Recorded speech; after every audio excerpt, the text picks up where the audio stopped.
The indoctrination of improvement is a concept that most people are absolutely, completely oblivious of.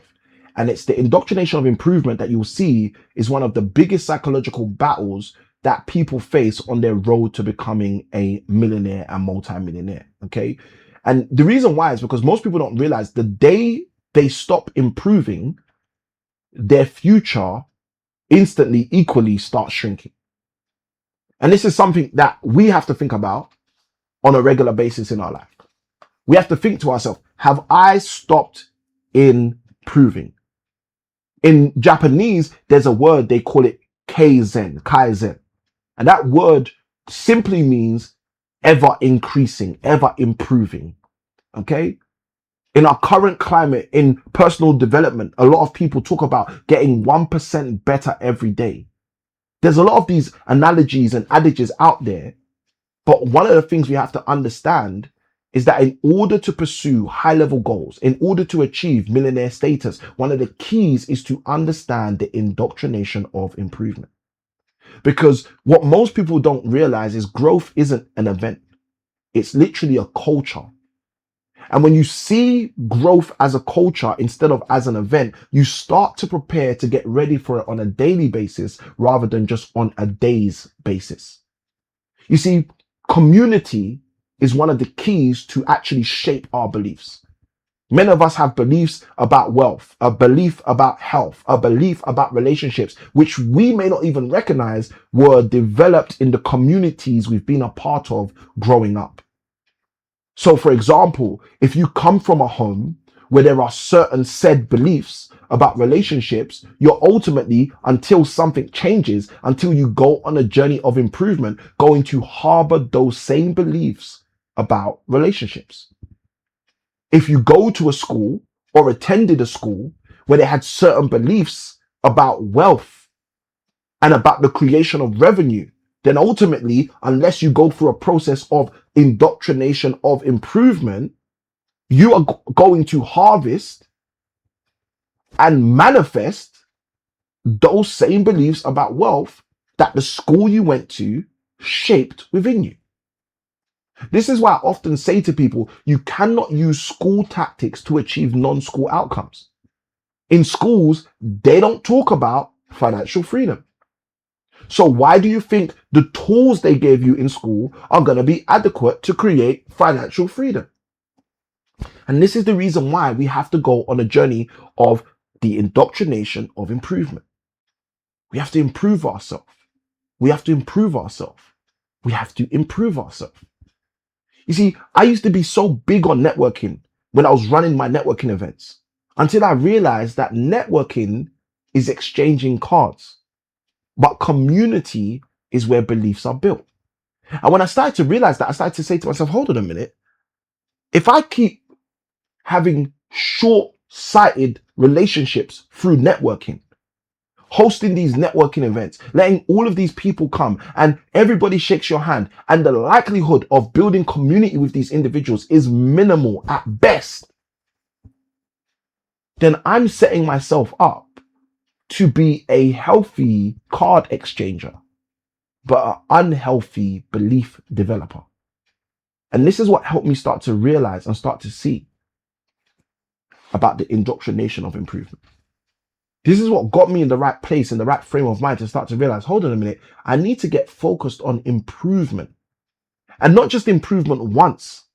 It's not one and done. It's about continually doing this, making this habitual, turning this into a culture, making this a way of life. Because one of the things I discovered is that the right rooms can shift your standards. And what most people are focused on is just trying to shift their strategies. I want to ask you this question. What would happen in your life if you became someone who allowed yourself to have your standards shifted? Even as I say this, I'm thinking about some of the rooms I've been in. Some of those rooms where tens of thousands of pounds had to be paid in order to be inside of that room. One particular room that comes to mind where the price tag to get in the room was $155,000. And what comes to my mind is how my standards changed from being in those rooms. What comes to my mind is the fact that the impact on my strategies was so minute compared to the impact on my standards. Because as you go through the journey of the indoctrination of improvement, you focus on developing yourself so your baseline increases. So many people are trying to get their top line to increase, but their baseline's in the same place. And what they're ultimately doing without realizing it is creating a never-ending stretch for themselves, which only ultimately stretches themselves. Whereas if you shift your baseline higher and higher and higher and higher, what happens is you achieve higher things with less work than you require. Because your foundation is higher, your footing is higher, your footstool is higher, your stepping stones are all higher. So what would happen if you increased your baseline? What would happen if you developed your standing? What would happen if you took a significant time out and said, you know what I'm going to do? I'm going to improve my standards. I'm not just going to stay where I was or where I've been. I'm going to stand higher than I've ever been. I'm going to produce more than I've ever produced because my standards are being expanded. Let's do this journal task right now. Grab your notebook, iPad, tablet, stylus, pen, paper, everything you need to succeed. And what I want you to do is I want you to write down this question, a simple question, and take a moment or two to answer the question. And this is a question that I often ask myself, but it's a question that will help you in developing your wealth. And that question is, who am I becoming because of the people I'm consistently around? If you genuinely answer that question, the result of the answer may be profound. Who am I becoming because of the people I'm consistently around? So many times in our life, we don't realize how our community is shaping our beliefs. And as a result, we don't realize how we end up believing things that we don't even desire to believe. And sometimes we look back and say to ourselves, how did I get here? Without realizing, as I often say, incremental partnerships create exponential results. It's the incremental relationships, the incremental community partnerships that are producing the exponential results. So one of the things I often like to share with people is what I call the path to progress. And I believe you deserve to understand this. From studying the pages of the Bible, I've discovered that there's a very simple path to progress in any area of your life. And that path to progress I often describe with like a torch, okay? Because you want to get to the light. And the reality is it starts here. Because the first thing you must do if you desire to progress in any way of your life is you must learn. You must learn. You must be exposed to some form of learning, okay? So this learning is a byproduct of what I'm going to call exposure. Let's do this a bit clearer. Exposure. You start in a place where you have to learn. But you can only learn by virtue of what you've been exposed to. Now, once you start to learn that new thing you desire to do, that new level you desire to achieve, that new standard that you desire to receive, you then have to make a commitment to turn. Because if you learn and don't turn, how else will you be able to earn? And most people just think, oh, well, when I learn, I'm going to know because knowledge is power. Well, it doesn't work like that. The exposure is what introduces you to the invitation to learn. But when you learn, you need to activate through means of application so that you'll be able to turn. The Bible says it way better than I can. It says that you shouldn't be a forgetful hearer. If you're someone who's willing to learn, but you're unwilling to turn, that's the exact definition of a forgetful hearer. That means you're hearing what to do, but deciding not to apply this process through. So it starts with the thing you learn. It shifts into making a decision to turn. And then most people think they're going to earn, but that's not how it works, unfortunately. After you learn and then you turn, you get the greatest opportunity, which is to become stern. This is the path where the people who used to know you do the old thing you used to do think you become unrecognizable. When you become stern, this is when you've turned so seriously that people question whether you're the same somebody on that path of being stern. And what most people don't realize is in the process of being stern, where you are developing a form of refinement. You're ultimately becoming somebody else. As I usually teach on the levels of transformation when people transform, and I talk a lot at the time about how a caterpillar becomes a butterfly. As we talk through that teaching on the transformation process, what you have to understand is the refinement process is the stern process. You are becoming someone else. And ultimately, as you become your future self, you then ultimately get to earn. And what most people don't realize is what earning is. Well, in financial monetary terms, earning is earning money. Whoopee! That's what most people want. But in learning terms, earning is qualifying for a form of mastery. This is how you become a master in your field. Because you've learned the thing, you've turned because of the thing, you then become stern in the thing, and you become so exceptional, you start to earn from the thing. And it's often been said, some of us maybe haven't heard it before, but we don't rise to our goals. We rise to the rooms we're in. And this is something that once you take heed to, it will be able to change your beliefs from within. Be a person who goes on the learning journey, but as you go on the learning journey, discover for the first time that your learning journey, you have an impact in it. You have a part to play through it. It can be you who allows you to become something you desire to be or do.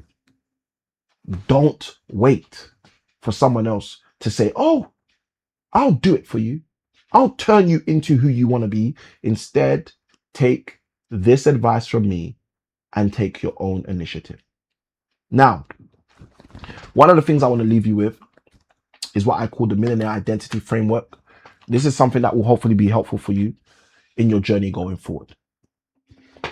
If you are serious and not just curious about developing to a place where you can be who you believe God has created you to be in the form of finance, millionaire status, etc., just realize it starts with thinking. Okay. Now, guys, you know, my name's Samuel ICanWin. It's not Picasso. So please forgive me for my drawing of a brain. Okay. But this is where it starts. It starts with you making a decision to think with your brain. Now, the moment you start to think, guess what's going to happen? You get the opportunity to decide. Because as we ponder on things, as we meditate on things, as we think on things, we end up having opportunities show up. Decisions to go left, decide left. Decisions to go right, decide right. We get the opportunity to decide. Which path will we take? Biblically, the righteous path, okay? Or the unrighteous path, okay? Wealth, language, the prosperous path, or the unprosperous path. We get to decide, okay? But here's the funniest thing people don't realize. What you decide is going to determine how you behave, okay? And for those of you who don't know, this is a director's clapper. because how we act and how we behave is determined by the direction we went on our page. Okay? So we get from our thinking to our decisions to decide our behavior. Now, what most people don't realize is straight after your behavior is developed, you, with that same perpetual behavior, begin building. What am I building, Samuel? You are building whatever it is you're acting upon. So if you're acting upon, for example, greatness, okay? Let's say this path right here is greatness. You're going to be building greatness. But if you're acting upon lackluster, slumber, then this right here is going to be what you're building, slumber, as an example. But this all emerges from the foundation of us thinking in our brains and then us taking decisions as a result into separate lanes. And then that develops into the actions that we've chosen based on what we were thinking. Now, here's the thing most people don't realize. Straight after we get to this place where we get to build, whatever we build, when we start to work with other people, when we start to take on board systems, when we start to leverage, okay, ends up getting multiplied. This is why I often say incremental partnerships create exponential results, because we get to multiply based off what we are building. Now, the reason why the multiplication is so powerful is because what you multiply is going to determine what you're able to serve. Serve to your family, serve to a community, serve to create unity. If you are making a decision to change your financial situation and go on a millionaire identity framework journey, let me tell you how simple this is. Decide takes place here with your brain and your thinking. Utilize that to start to decide on actions that are going to be beneficial to you. From taking those actions, execute and act on the thing that's supposed to come through so that you can ultimately build something sustainable for you, for your community, for your legacy, for your empire, and then multiply that thing so you can serve. And if you do this all right, guess what happens when you get to the top? You just have to repeat the process. You don't have to complain about the process. You don't have to cry about the process. You just have to repeat the process and produce more, build more bricks, multiply the bricks more so more people can use the bricks and you can serve more and you just create more. Millionaires don't simply earn differently.